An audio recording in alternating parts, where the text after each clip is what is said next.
लेकिन हमारी कोशिश ये है कि देश भर से हर तरह का ओपिनियन हम आपके सामने रखें। और आज एक्सपर्ट के रूप में अपना ओपिनियन देने के लिए हमारे साथ तारिक फतेह जी मौजूद हैं। बहुत बहुत स्वागत है मिस्टर फतेह आपका मेरे कार्यक्रम में। और सर देखिए, इंडिया में तो जबरदस्त बहस का माहौल है इस वक्त, बड़ी चर्चाएं चल रही हैं। मुझे लगता है आप भी करीब से हिंदुस्तान में जो कुछ घट रहा है उसको देख रहे होंगे। शिवलिंग या फव्वारा, जब आप इस बहस को, तस्वीरों को और कोर्ट की प्रोसीडिंग्स जिस तरह से बढ़ रही हैं उन्हें देखते हैं, आप क्या पाते हैं इस बहस के केंद्र में? देखिए, ये सच और झूठ का मुकाबला है। इसमें कानून और कौन सा कानून कब बना और 1951 में क्या हुआ और 92 में क्या फैसला दिया गया, ये बहाने हैं। एक धब्बा जो है हिंदुस्तान पे, जो बाहर से लोग आए, जिन्होंने हमले किए, जिन्होंने ना सिर्फ टेम्पल्स गिराए, उन्होंने मुसलमानों को भी ठीक ठाक ठुकाई की।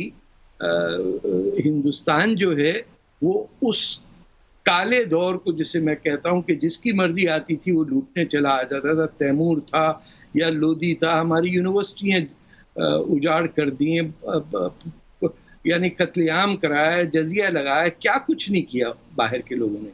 हिंदुस्तान ने तो हमला नहीं किया ना किसी मुल्क पे। ये नहीं हुआ कि हम बदला लेने आ जाएंगे चुप करके।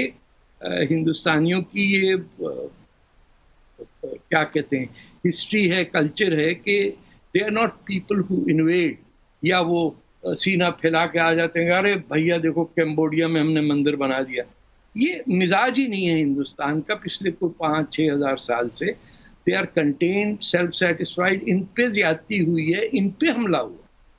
हमला करने वाले ने आके जो मुसलमान इस वक्त उनको डिफेंड कर रहे हैं, ये दुख की बात कि अगर आप हिंदुस्तानी हैं तो आपके लिए औरंगजेब या बाबर या तैमूर, ये जितने लोग आए, ये हमारे दुश्मन हैं। सिर्फ क्योंकि ये मुसलमान हैं इसीलिए हमारे भाई तो नहीं हो सकते।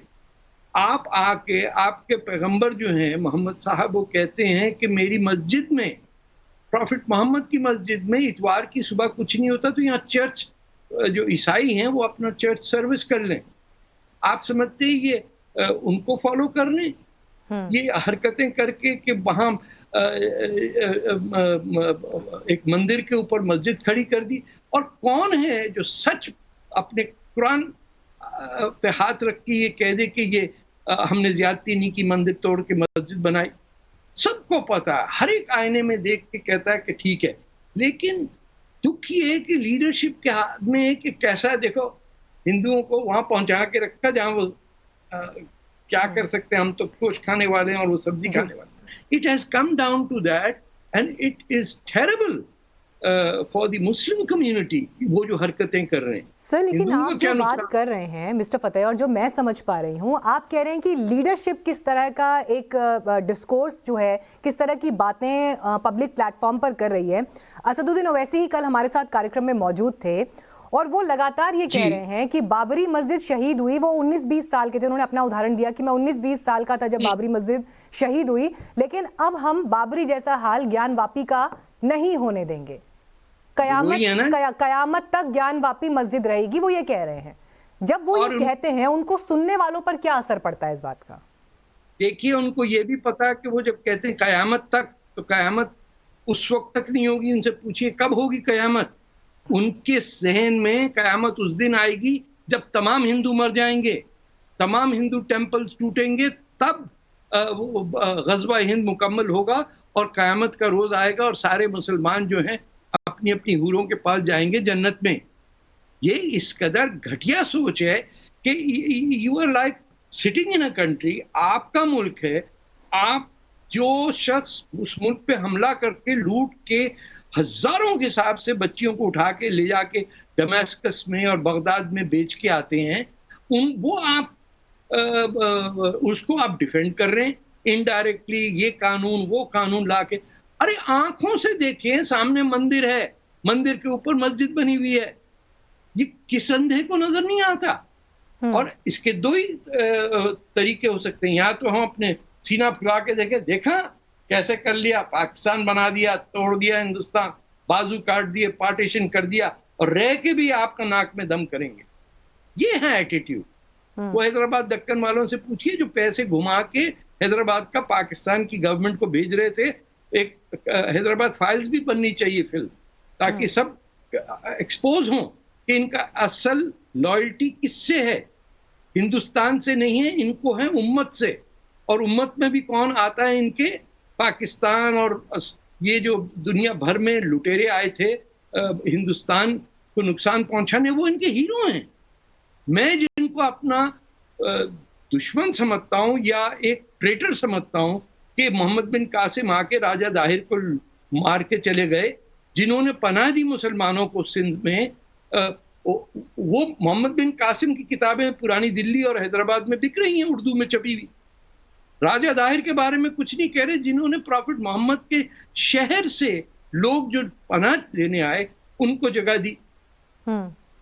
यानी कि ना पढ़ने देते हैं, ना सच बोलने देते हैं, और अटके में एक ऐसी हिस्ट्री में जिसको आप जरा सा बैठ के एनालाइज करेंगे तो you will be able to tell who is the Hitler and who is the victim in this. दो तीन चीजें मैं आपके सामने रखना चाहती हूँ मिस्टर फतेह। देखिए, जिस समय ये तय हुआ कि अब सर्वे कराया जाएगा, सबसे पहले सर्वे का विरोध ये कहकर हुआ कि कोर्ट का ये फैसला गर्दन पर तलवार जैसा है, और खुद जो ज्ञानवापी मस्जिद के जो जॉइंट सेक्रेटरी हैं, उसका मैनेजमेंट देखने वाले, उनका ये स्टेटमेंट था।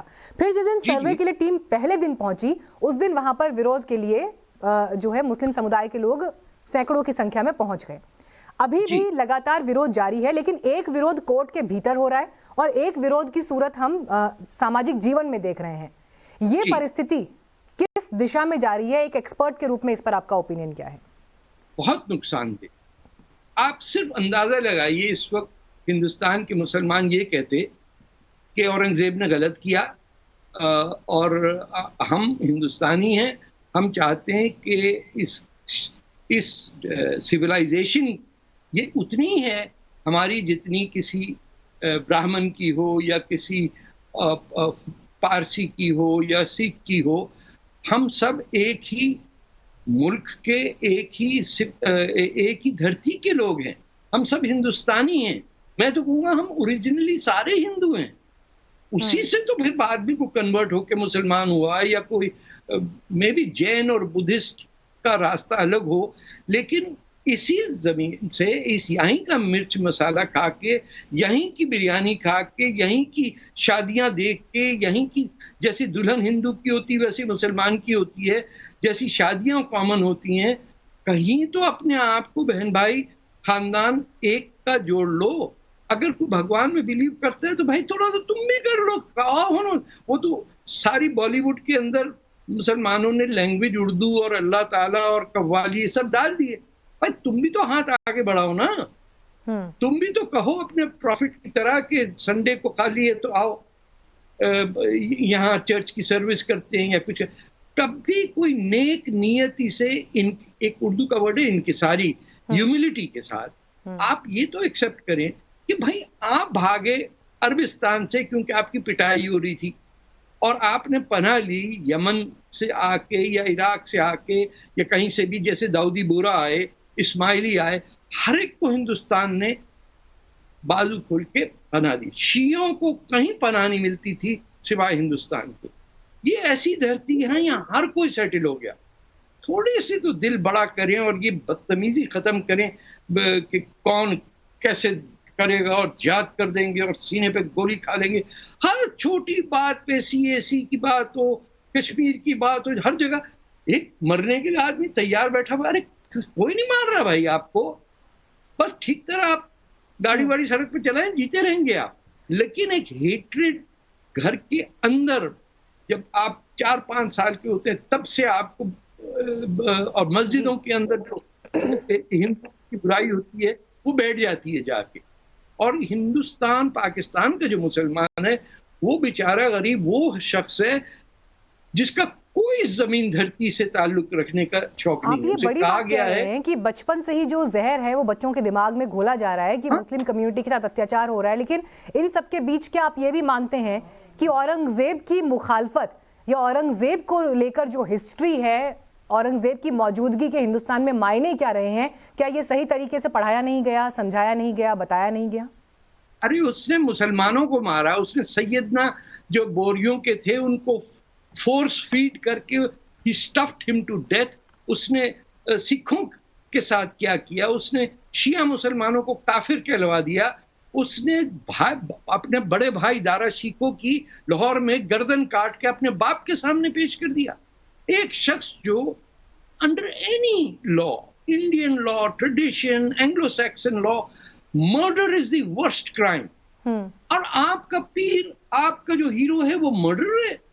लेकिन असदुद्दीन ओवैसी जैसे लोग सर जब ये बोलते हैं कि हम औरंगजेब के समर्थक नहीं हैं या हम कोई मुगलों की तारीफ नहीं कर रहे जिन्होंने आक्रमण किया हिंदुस्तान पर, लेकिन हम चाहते हैं कि ये देश संविधान से चले, और संविधान का हवाला देते हुए वो बार बार ये कहते हैं कि जो प्लेसेस ऑफ वर्शिप एक्ट बना वो ये कहता है कि 1947 के समय की जो स्थिति थी धार्मिक स्थलों को लेकर, वो स्थिति वैसी ही बनी रहेगी और ये उनके विरोध का मुख्य आधार है। इस दलील को लेकर आपका नजरिया क्या है? कुछ तो कर लीजिए प्रॉफिट मोहम्मद की तरह, जो वावेला आप मचाते हैं कि हम मुसलमान हैं, ये करें तो एक बेवा से पहली शादी हर मुसलमान मर्द को एक बेवा से शादी करनी चाहिए, तो करके तो दिखाए 1400 साल में। औरत ने कहा था प्रॉफिट मोहम्मद को कि मैं तुमसे शादी करना चाहती हूं, ये कोई लड़की कह दे तो उसकी गर्दन काट देंगे हिंदुस्तान में। We are going upside down, कहने को कुछ और, करने को कुछ और। हर चीज के अंदर जब चाहें बिरयानी खाने में तो हिंदुस्तानी, और हिंदू को गाली देनी है तो अरब बन जाते हैं। यानी आपका हीरो टीपू सुल्तान बन गया। वो कैसे बन गया भाई? वो हिंदुओं को मार रहा है, वो नीचे जा रहा है, आप किस को हीरो मानेंगे? कोई है ऐसा शख्स जो मुसलमान आए और रहे पंजाब में, सिखों ने उनको रिकग्नाइज किया, उनकी जो वो हैं जहां दफन किया गया है उनको लोग उतनी अदब से देखते हैं। मैंने दिल्ली में भी देखा है, जैसे मुसलमान हैं वैसे हिंदू भी जाते हैं, and it is a glorious civilisation. देखिए हिंदुस्तान से बेहतर दुनिया में कोई एक सिविलाइजेशन अभी बची नहीं है। जहां पे भी अरब या टर्क्स गए हैं, they have wiped out the aboriginal indigenous culture of that land. Iran से ज़ोरास्ट्रियनिज्म खत्म कर दिया, हर शख्स मुसलमान हो गया ज़ोरास्ट्रियन से। इजिप्ट के अंदर इजिप्शियन सिविलाइजेशन खत्म कर दी, टर्की का पूरा इलाका। और वहां भी आप देखिए कि Hagia Sophia Eastern Orthodox church headquarter, उसको मस्जिद बना दिया आपने। तुर्क सल्तनत ने सीरिया के अंदर चर्च था जो, उसको उमैयद मॉस्क बना दिया दमास्कस में, और पोप से आके कहा कि इसको रिकग्नाइज करो। मतलब कभी तो छोड़ दें दादागिरी का माहौल। ये we are in the age where we need to use our heads to solve environmental problems. Hindustan Pakistan में गर्मी ऐसी हो रही है, दरिया सूख गए हैं, लोग परेशान हैं, और इनको पड़ी हुई है कि नहीं यहाँ से मंदिर नहीं बनने देंगे, मस्जिद। हर इंडियन पाकिस्तानी मुसलमान को पता है कि ये हमारे चोर ने आके, मुसलमान ने एक मंदिर के ऊपर मस्जिद बनाई, कोई डिनाई नहीं करेगा। किस कानून का सहारा लेंगे? इंडियन पार्लियामेंट्री एक्ट का। भाई मुझे तारिक फतेह साहब एक बात बताइए, अंग्रेज के जमाने में कभी कहा कि ये गलत बना? एक अननेसेसरी न्यूसेंस।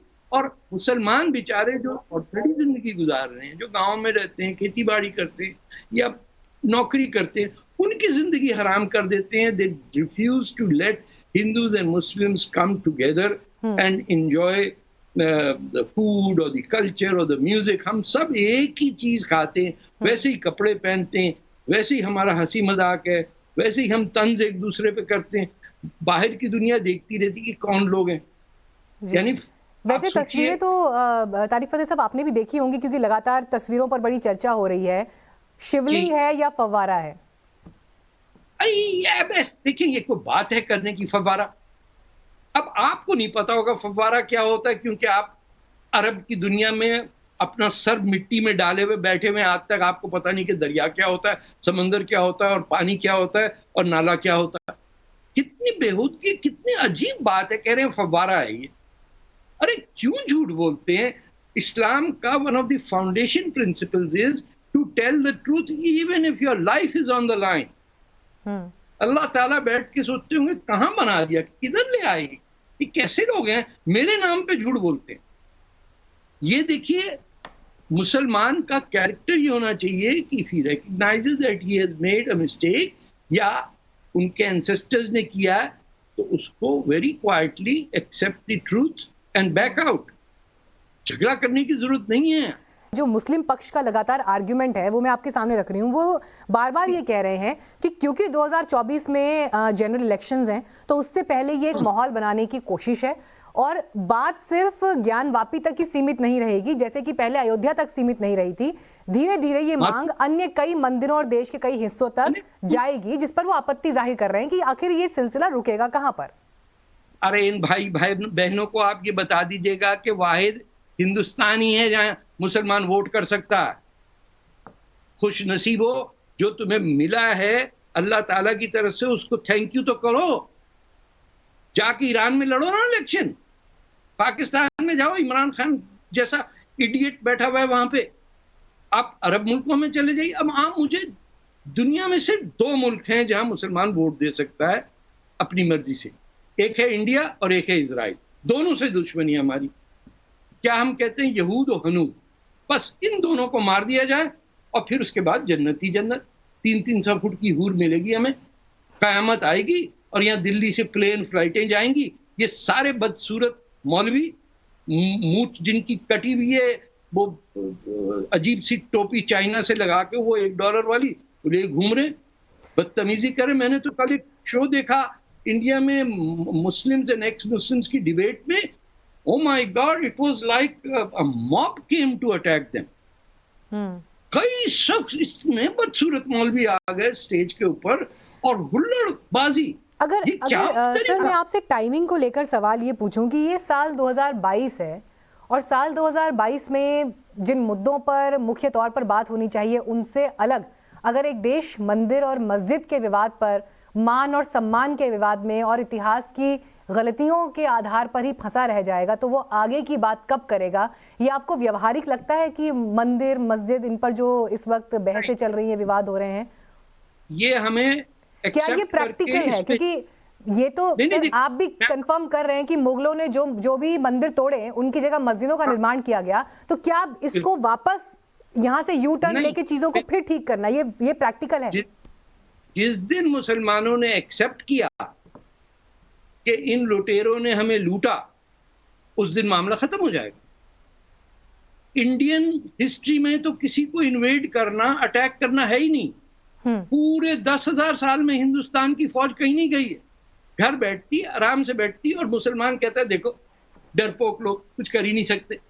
फिर वो जाके पिटाई विटाई 71 या 65 में होती है तो कहते हैं अरे भाई ये कहां से लड़ ली, तो सब्जी खाते, हम गोश्त खाते, हम तो इनको 10, एक मुसलमान 10 पे हारे। ये मैंने कानों से सुना हुआ बचपने में कि एक मुसलमान 10 हिंदू को मार पीट कर सके। व्हाट द, क्या बात है। हर दफा जंग लड़ते हैं, पिट के आते हैं, हार जाते हैं। कश्मीर में हो, पंजाब में 65 में हो, बंगाल में हो, हर जगह। हिंदुस्तान ने तो एक मुसलमान मुल्क भी बनाया, बांग्लादेश। अफगानिस्तान से भी दोस्ती है उनकी, ईरान से भी चाबहार पे पोर्ट बन रहा है, यूएई रिस्पेक्ट करता है, सऊदी अरेबिया इंडिया को मानता है। ये कहां से आ गए बीच में मोहम्मद अली जिन्ना की औलाद, और बैठ के हाथ में लोटा मुंह में पान लेके रहेंगे पाकिस्तान। सब के सब चले आ गए यूपी से। आपके यहाँ फसाद चलता रह गया, हमारे यहाँ शहर कराची जिसकी जबान गुजराती और सिंधी थी उन पे पाबंदी लगा दी गई, कैपिटल बना दिया गया।